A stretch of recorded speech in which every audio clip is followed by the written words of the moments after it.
Lokal. Maluksaw ni Sangguniang Palansud member Jason Bader Pereira dito siyudad Tilawaga kalpasan na saan daw pinalubusan na gumatang ti gasolina o salty container na. Sagon iti konsehal, gumatang kumait sa 10 litro ti gasolina ngam pinawilan ti may sa kumpanya gapu ta container ti aramatan na.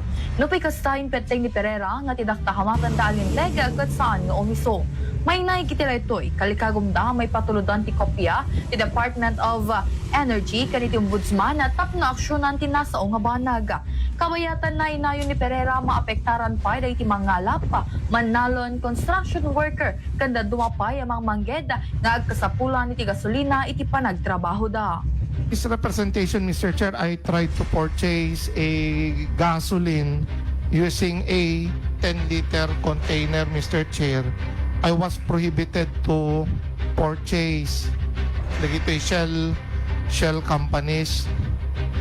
The gasoline station does not want me to purchase for my generator. And this has been the predicament now of many people. Nagka-brown out Ilawag City last Saturday, I think for 10 hours, brown out. Akit masapol tayo nga i-replenishment digijay na usar nga gasolina apo. And not only that, they would even be prohibiting those farmers or other individuals who would be buying gasoline or petroleum products using a container. Para iti IFM News sa Idol Bernadette Toledo, tatak IFM. IFM News. IFM News. IFM News. Lokal.